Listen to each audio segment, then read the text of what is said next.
Hey, everybody, welcome back to the You Winning Life podcast. Today's guest is Peggy Sullivan, the author of Beyond Busyness. And today we're going to have a really great conversation about navigating overwhelm. And we've all been there. We all feel like we've been on a hamster wheel, constantly running, but never quite getting ahead, especially when we're answering busy when we're asked how we are.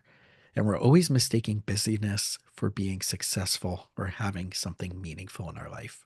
But what if there was a way to break free from this cycle, to move beyond the constant hustle and instead achieve more by doing less? And that's exactly what we'll be discussing with our guest today. She's going to help us understand that busyness is not a badge of honor, but rather it can be a crippling addiction that keeps us from becoming who we're meant to be. So, hope you enjoy. And Peggy, thank you for joining us today.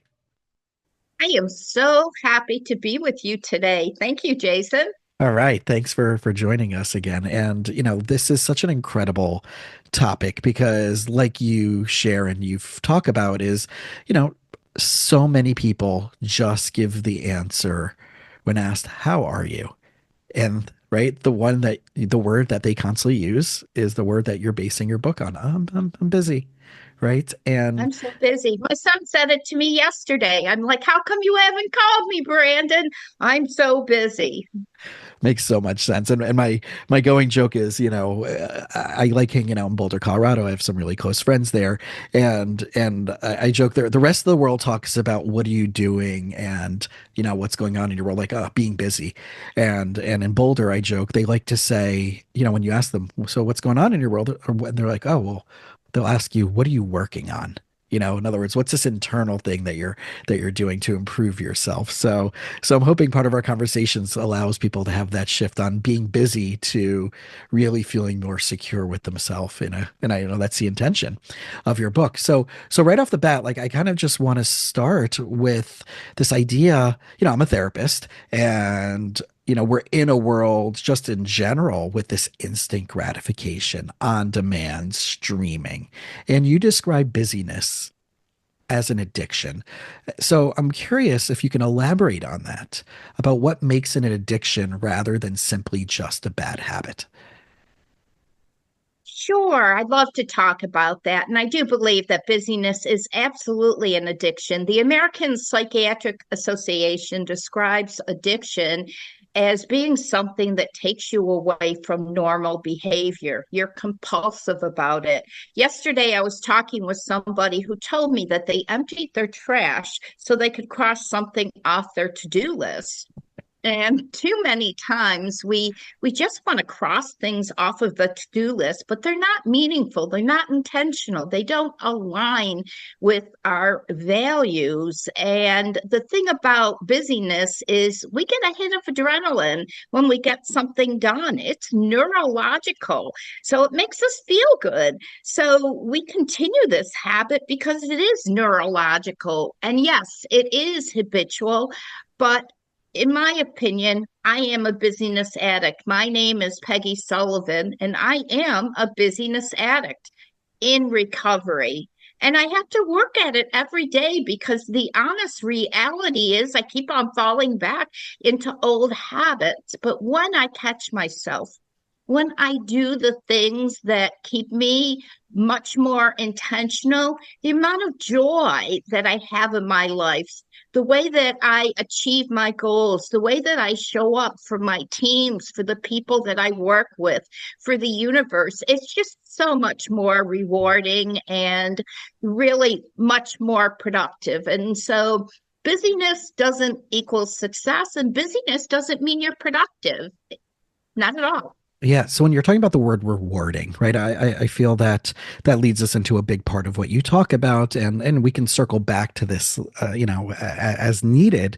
But I'm a big fan of core values and values-based decision making, and I know that's one of the steps in your busy busting process. So I don't want to jump ahead, but I know that I talk a lot with my clients, whether it's entrepreneurs or families or couples, that they have to have their brand, they have to have their core values, and they can make decisions from that place instead of being compelled or obligated by some narrative right? Whether it's theirs, whether it's an intergenerational theme, whether it's cultural, where they can take back their identity, where they can take back their focus, and maybe even decide what they want their purpose to be. So I know that you joke that busy is a four letter word that we need to wash out of our mouth, right, when we say it.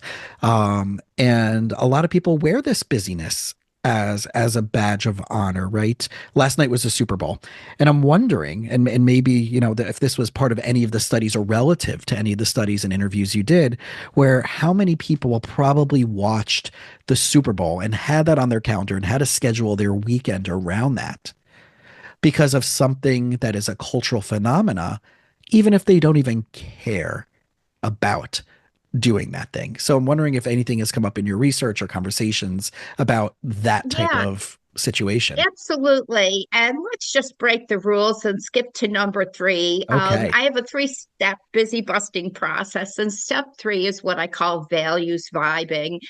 And I've been speaking for many, many years. And when I first started speaking, I spoke a lot about values alignment and values management. And I would get up in front of a group and I would ask people what their values are. And they would write one or two things down, but inevitably they'd look at their neighbor or they'd start Googling values. And it just seemed to me like people were more obsessed with what values look good on paper, what their neighbors were doing, than truly something that was meaningful to them, that brought them joy, brought them hope, brought them meaning, brought them love. And so I went on a quest to find out what are the values where, when we get to the end of the day, we say, gosh darn, I had the best day ever, and I'm going to do the same thing tomorrow. And I researched 12,000 individuals, and what I learned is that there are four core values that equate to quality of life. Connection is one of them, and I'm not talking about the internet, I'm talking about human connection. Growth is one of them. My dad used to say, Toots, a day without learning something is a lost opportunity. Authenticity is the next one. And authenticity, I'd like to tell people, it's not about having the courage to step into your own truth, but accepting everybody else's truth and understanding that there are lots of ways to get to the end zone. And then the last one is energy, which is something that I think we're all hiccuping on right now in terms of mental energy, exhaustion, burnout, whatever word of today you want to use, but not having the energy to do the things that you really want to be doing. So very quickly, it's the four values that if you stick to these four, they can personalize towards what you need and what's important. But energy, connection, growth, and authenticity, studies show you will get to the end of your day with a wow, I had a great, rewarding day. Mm. And one of the things I'm thinking about as you're talking about is, right, we have these core values, and then the other side would be anti-values. And it comes to my mind often, and I hear this day in and day out, week in, week out, is the justifications we create to not stick with this, right? We say we want X, but yet we still play over here with stories, excuses, and justifications. Is there any anecdotes that you can share, or not only an anecdote as anecdotal stories, but an anecdote to solve the problem about people you've interviewed and talked to about how they moved through being so overwhelmed, so busy into a more purposeful and meaningful experience? The average person has what I call idleness aversion, and that is the thought of doing something simple or doing one thing at a time and not multitasking is just something they don't want to be doing. It's not socially respected. There are studies that show people would rather be stuck with a pin than sit and do nothing. And studies have shown people would rather be stuck with a pin than sit and do nothing. But truly, I believe it gets back to two other things. The first two steps of my process. One is eliminating low value transactions. We all spend time on things we know that aren't important. So why do we do it?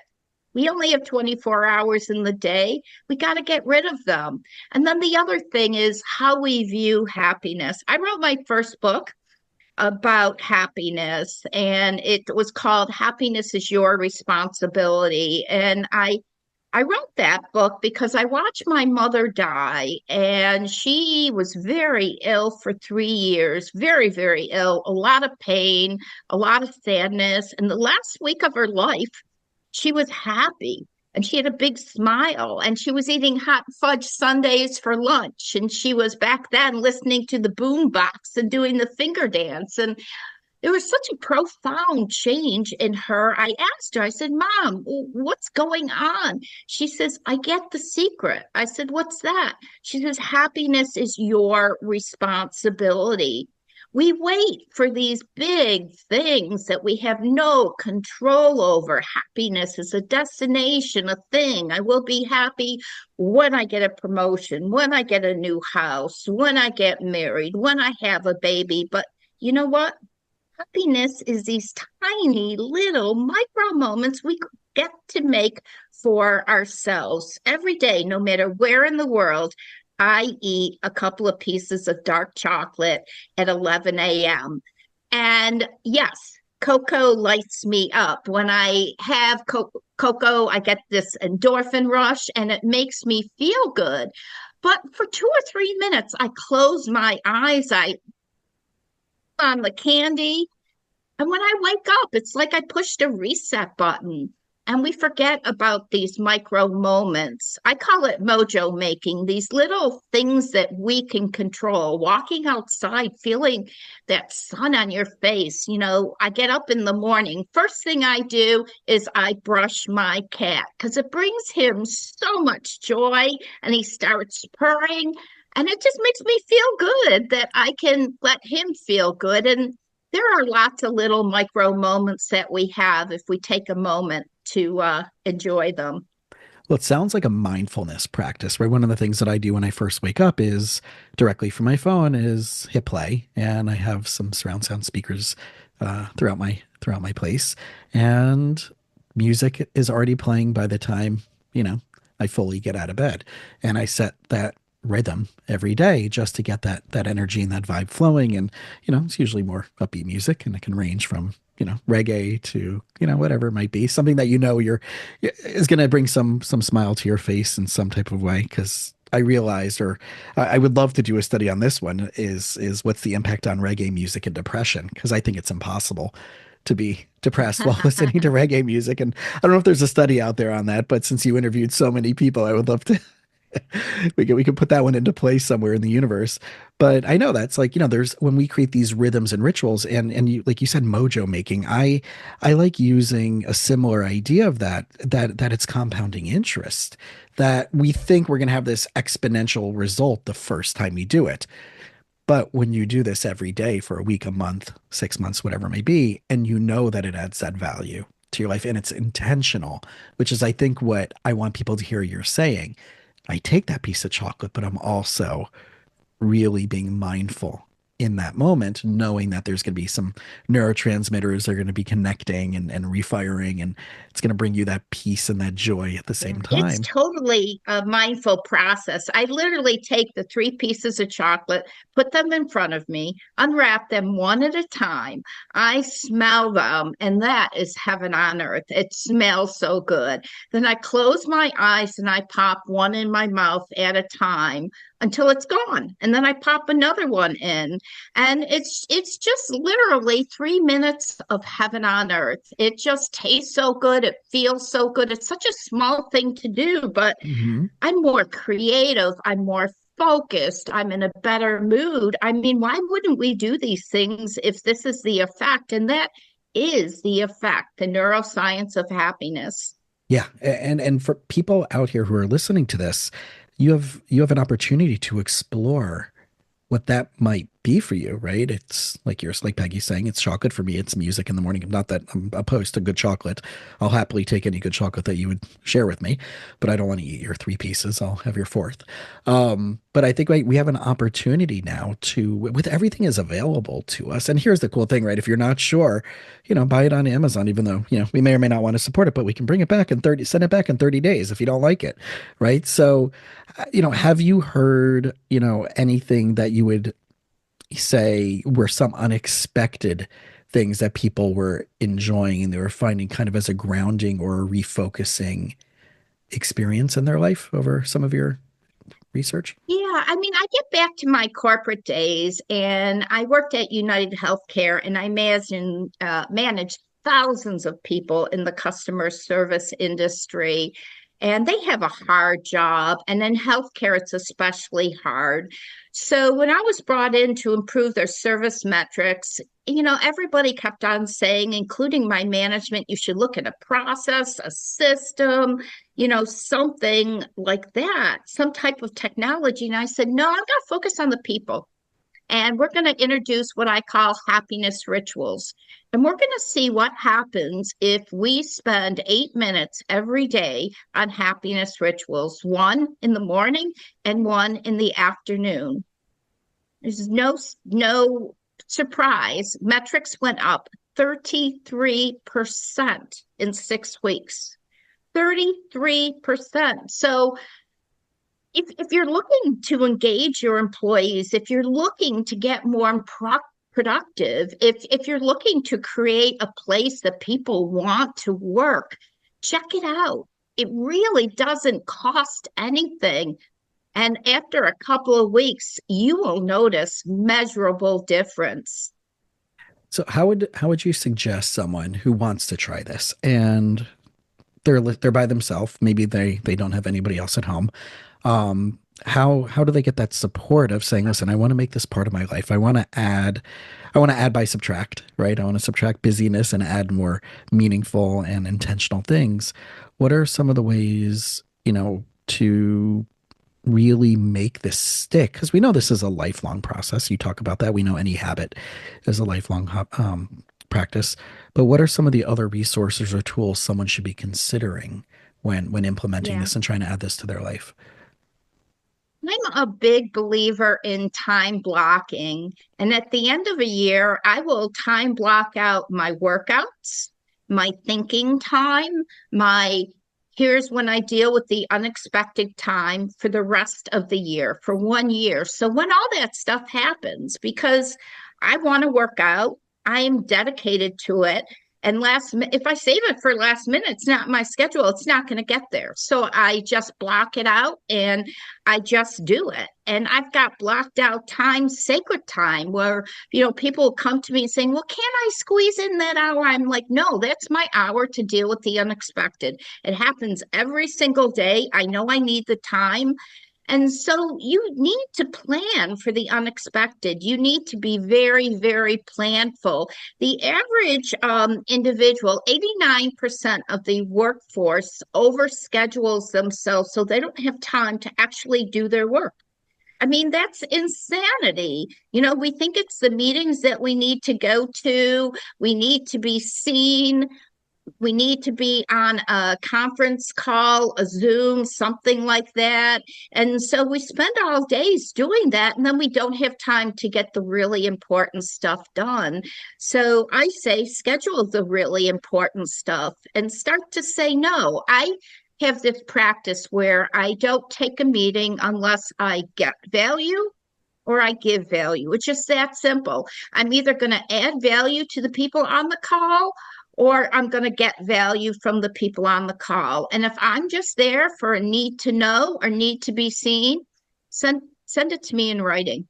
Yeah. You're reminding me My of time is precious. which makes so much sense. You're reminding me of a story that I heard from one of my mentors that a friend of his had two or three kids, and every weekend the family was traveling, basically split up in two or three different directions because each of the kids were on some type of traveling sports team.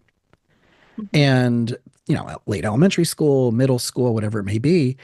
So family was a high priority to them, but yet the choices they were making was splitting up the family, right? Divide and conquer. One parent had to go with one or two kids one way, and the other parent had to go with one or two kids the other way. And although it was the investment into their family, we're doing this for our kids, we're doing this with our kids, but it separated the family as a whole unit. And I remember that person getting advice from someone and saying, why are you doing the traveling teams versus the local leagues, which was also being offered, right? Why do you have to go all over your state and get on planes and whatever it may be? And their thing was, well, we want to give our kids the best chance to possibly, if they want to play professional or get scholarships, to give them the best chance. And the person said to them, what colleges would you like them to go to? And they said, well, we named this place and this place. Okay. How much do you think it would cost to get one of the scouts from that team out to your house for a weekend? And they're like, I don't know, maybe $1,000 or whatever it would be. Okay. And how much a month do you spend on flights and gas and maintenance? And oh, we spend, yeah, a lot of money.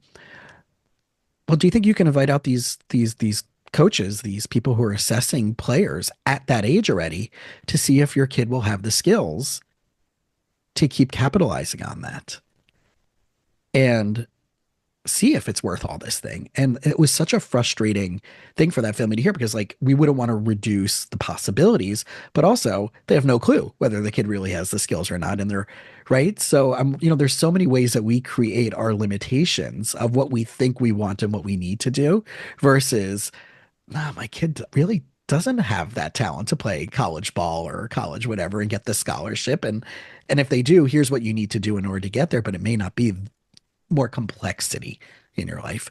So I'm wondering, like, what are some of the other just, I know you talk about accountability and community, which I'm a huge fan of accountability groups. A moment ago, you were talking about time blocking, and I have my group once a week, and we had to move it recently, and it moved into my client hours. And I realized which is my priority. In order for me to be amazing for my clients, I need to have this weekly accountability group. And my concern was, well, if I move it into my hours, am I losing an hour of income? And once I let that go, because this is the priority in order to be the best for my clients, then it doesn't matter if it's during my client hours or not. It's actually just a necessity. So I'm wondering what some other approaches or tactics that, might be thoughtful because, right, we're all busy. We're all running around. We all get that instant gratification. But I know you say that no human is born being busy. That's correct. And I think what is crucial to all of this is taking the time to define what success looks like. We usually say success looks like something professionally, or 2.2 kids, or I want a house, and whatever it is we want. But really, when you think about it, what really lights you up? What makes you happy? And that is what success should look like. I know for me, it's helping other people. I love giving, I love doing. I get super, super happy when I can help somebody accomplish something, whether it's just a couple of days ago, I helped an older woman in the grocery store, and she was so grateful. It made me feel so good. And next thing I knew, her daughters were calling me, thanking me for helping her because they were out of town. And it just got to be this thing that just felt so amazing. So know what success looks like for you. You may be surprised. It may not be exactly like you think it is. I know for me, I redefine success all the time. And for me, success is I want to get a good night's sleep. I want my husband and my son to know that I love them. I want to add value in the world and help other people escape time poverty. I mean, though, if I can do those things during that day, then it's a darn good day. And it's not really about dollars and cents or accomplishments or checking boxes. So start with what success looks like, and it helps when you know what your values are. I do something called a values report card. And every night at the end of the day, I think about what I'm grateful for, and then I think about my four core values. And I rank them 1 through 4. And the one that has the lowest ranking, I intentionally think about doing something with that the next day. Maybe I didn't focus on my energy. Maybe I didn't connect with my loved ones. Maybe I didn't learn or grow. And so I just do it the next day. No long-term plans. I'll do it, when I'm not busy. It's like right here, right now. Be in the present. Make your present work for you. Yeah, and let's just unpack. You used the word, concept time poverty, and I just want you to maybe take a moment and just unpackage that a little bit more because it's such a salient phrase. And we talk a lot about poverty and first world, second world, especially in America. But what do you mean by time poverty, and how much does that just really amplify what you've already been sharing with us? Yeah. Normally, when we think about poverty, we think about lack of wealth or lack of income. But today's society, yes, we have lack of wealth and lack of income. But what people mostly have is lack of time to do the things that are important to them. And so when I started out writing my book and doing all the research Beyond Busyness, I thought that busy was the word and that nobody liked being busy. But what I learned is that people love being busy, but nobody likes being time poor, not having time for the things that are most important to you. So I kind of shifted that paradigm. And time poverty is really, getting to the end of your day, not having time for the things that were most important to you, your goals, your priorities, your loved ones. And I'm all about turning time poverty into time wealth. And it's actually not all that hard to do. Hmm. What's your best guess about what a world would look like if more people were doing this? We would all be more productive, healthier, happier. Productivity comes from focus. Productivity comes from intention. Productivity comes from rolling up your sleeves and knowing what's strategically important. So I believe we'd have a lot more love in the world. We would have a lot more prosperity in the world. And we would all be happier, healthier, and just better human beings Hmm. to each other and in our world, in our lives that we live. Yeah. So if I'm in my car, I'm listening to this episode, and there's so many good ideas that have already been shared, and everybody has their own personality predisposition. And they may want to get so busy trying to implement this that it defeats its own purpose, right? As our personalities can go. Is there one action today that the listener can take that would stand out to you that if you're going to start, consider starting here? I would tell people start with the art of subtraction and eliminating low value transactions because if you don't have time to be intentional, to be strategic, then nothing is going to work. If all you're doing is running and stressed and anxious, then you're not going to be as smart and as poignant as you need to be. So I would say start out with subtraction. Subtract something that has low value and Yeah, make and if room for something that has more value. right, and if you're having difficulty figuring out what that is for you, then I would go back to your values vibing, right? What are the values? Does this thing align with my values or go into your anti-values? Is this something I absolutely don't want in my life no matter what? Or these people, is this thing or people or experience contradictory to that value? I think that's a very good, process that I love walking everybody through when I'm working with them. And it Yeah. makes I sense where invented a survey that I call the Busy Barometer. If people go to my website, they can take it for free. But it's a survey that interviews for 21 of low value habits that contribute to us not being productive, healthy, happy, successful, strategic. And it will tell you exactly what to focus on first and just eliminate one low value activity. It could be don't get up in the morning spending 2 hours looking at email. That's not a high value transaction. Yes, it's important for you to get to your emails and be responsive, but we get sucked into the email rabbit hole.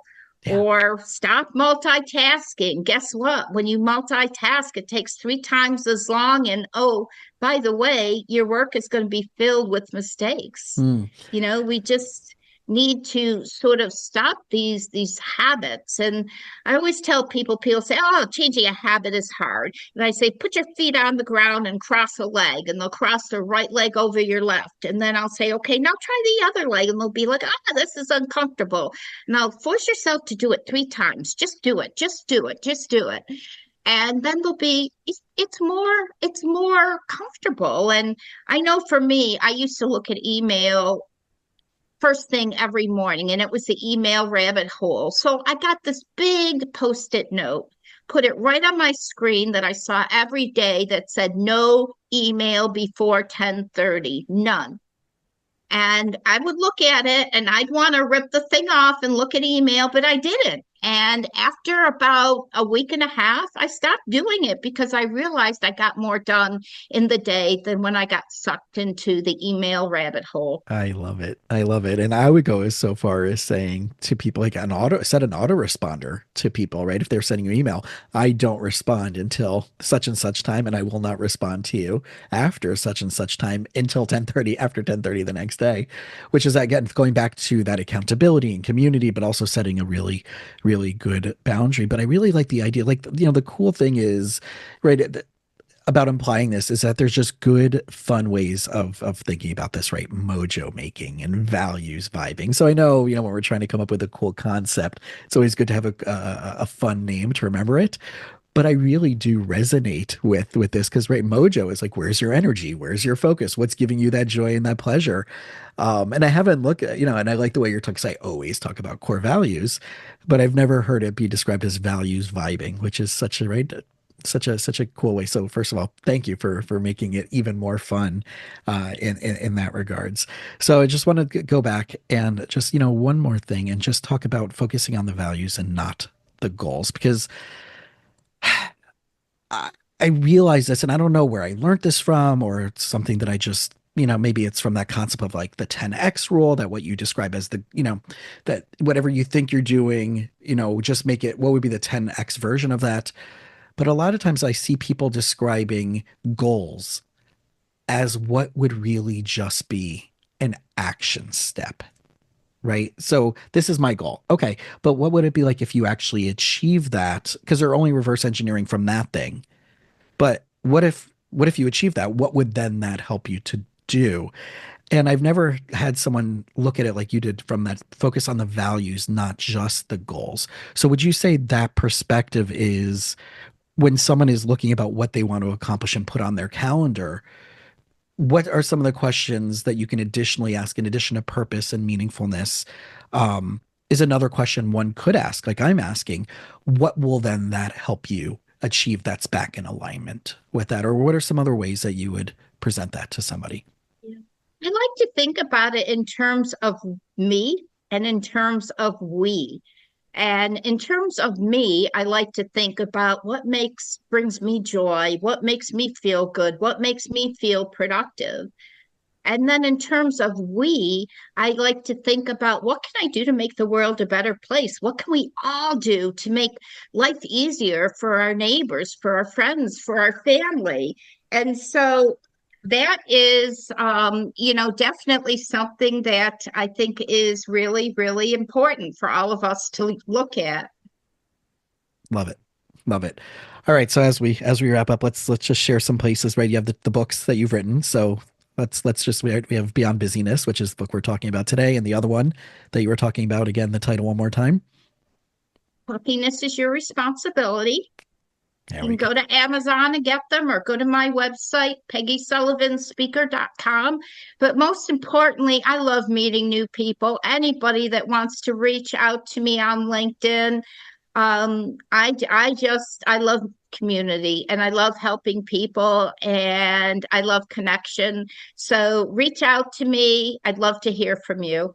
Awesome, Peggy. Thank you so much. And if you're listening again, please, right, the books, the time that people are investing into one, creating a book, but also going around like Peggy's doing today to share her wisdom and experience, and tons of wisdom and experience, Peggy, that you have, right? If book isn't for you, I'm sure you know someone who can benefit from it. But really, if you know someone who can from it, that means you probably could benefit from it too. And Right? the book isn't what you think it is. Yes, it's prescriptive, but it's left your butt off funny. I'm a hot mess. I've gotten into so much trouble so many times, and I come out and share my hot mess stories, Right from the and I go, I share know other that was right in the people's hot beginning. mess stories. Yeah. So, be prepared to laugh because when we're laughing, that's when we're learning. So for me, laughter and learning go hand in hand. So buy the book if you want to laugh and you'll learn. Yeah, it's definitely not a dry read. I remember right at the beginning when that was like, here's all the things that were like chaotic in my life. And I love that and I appreciate that about the vulnerability, but also the realness that it's not just sitting from the high horse, right? And saying, here's where you can be. You could be just like me, as opposed to we're all figuring this out. And I very much appreciate that. So everybody, if you're out there, you enjoyed this episode, please, reach out to Peggy, reach out to me, let us know if there's anything from this episode that you want to try or maybe even need some support with, right? Reaching out to Peggy to get some help and support with what you're doing, whether it's business or in other ways. And as always, thank you so much, Peggy, for spending some of your time with us, and really appreciate it. Well, thank you, Jason. This was a blast. It's always so much fun. Good. All right. We'll check you out on the next episode. We're getting closer and closer to episode 200, which is amazing. And I really want to thank everybody for continuing to be part of this journey with us. And we'll see you at the next episode.